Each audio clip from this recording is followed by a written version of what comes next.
Autumn is finally here, which means I can once again sit down and play some of my favorite kart racer for the Nintendo Switch.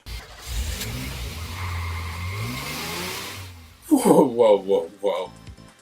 I believe I am the Hello Kitty Kruisers champion. Oh hey, what's up KNineteen? I'm pretty sure I could beat you at this game any day of the week. If this game supported online play, I would have beat you down right now. Wait, it doesn't even support online, the Steam version? What's a Steam? Regardless, this is Hello Kitty Kruisers for the Nintendo Switch. A game that really earned more press coverage than it deserved when it came out because despite being a budget title, it's actually a re-released port of what's debatably the rarest, most expensive game for the Wii U. That version of the game is pretty crazy. I love this game and all, but I don't $200 love it. The real question is though, should you love Hello Kitty Kruisers at all, and should I stop throwing my Nintendo Switch around like this? We'll find out in today's video. So welcome to Stuff We Play, home of everything weird and retro, and potentially someday the Hello Kitty Kruisers Invitational. Trust me, it's much more prestigious than Nintendo Smash Invitational. But if that sounds cool to you, why not subscribe? So today, of course, I'm James, and joining me is my buddy, KNineteen. This was potentially my most hyped game for the Nintendo Switch. More than Smash, more than Mario Party. I reserved this game day one. Besides, even if it wasn't a good game, I'd still be getting a physical release of a new budget game, which just isn't a normal occurrence anymore. This game, which in full was titled Hello Kitty Kruisers with Sanrio Friends, was published by Rising Star Games. I was unfamiliar with them before this game caught my attention, but apparently they published a Harvest Moon game recently on both the Switch and PS4.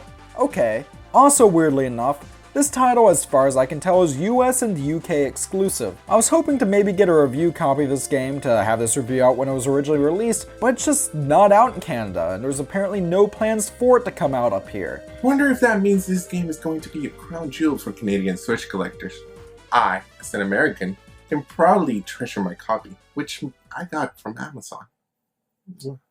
One thing that is for certain is I'm glad that you can create multiple region eShop accounts on the same Nintendo Switch console. Downloading this game was as simple as getting a US eShop code and setting up an American eShop account, but was all that trouble really worth it? Hello Kitty Kruisers takes place in a place. I don't really know why all these characters are racing, but hey, it's a kart racer.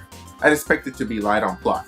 I'll be honest, this game is very much so what you see is what you get. You can do Grand Prix tournament races, time trials, race against friends, locally, I should mention there's no online, or do some challenges, and that's really it. Saying that's it, it's missing one key aspect, along with just karts. Some tracks involve you being in a boat or in a plane. Oh, so it's kind of like Sonic and All-Star Racing Transformed or Mario Kart 8. Kind of. Unlike in those games where your kart will transform during the race, here you're either in a kart, a plane, or a boat from the beginning of the race, and that's it for the track. Also, what the hell is up with these tracks? There's 4 Grand Prix tournaments with 4 races each, but in reality there's only 4 tracks, each with some variations to them. And to be honest, they aren't mind-blowing. Well, except for this game's equivalent to Rainbow Road, where there's literally potatoes flying through space. Okay, I did not expect to see that today. For those accustomed with Mario Kart, it may seem like we're playing this game in a 50cc.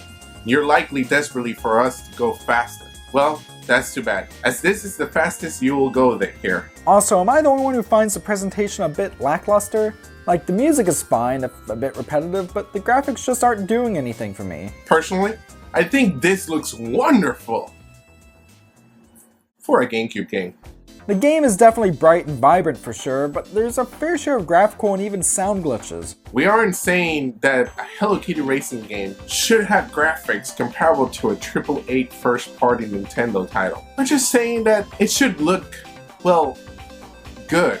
Also, what's with these challenge missions? I went ahead and got 3 stars on all of them, and they're absolutely pointless. I had to follow how many trails of candies to accomplish this, and for what? The one saving grace this game has is potentially its controls. Accelerate with A, steer with the left joystick, one button per button uses items and then the other one is used for drifting. It's simple and effective, albeit a little bit twitchy. There's definitely fun to be had here, but there's also a hell of a lot more fun to be had with, say, any Mario Kart game. I'd agree, but also, I'm proud to say, oh yeah, the Hello Kitty Kruisers World Champ. Oh, I'll kick your ass in this. And then All-Star Fruit Racing as well, and when it comes out, Team Sonic Racing. But before I beat you down, I'd like just to say thank you very much for watching. I'm KNineteen. Subscribe to my channel, you sexy devils. And also, subscribe to stuff we play and all that stuff. Now, how am I going to go about proving I am the #1 Hello Kitty Kruisers kart racer in the world? You know what? I think I have an idea.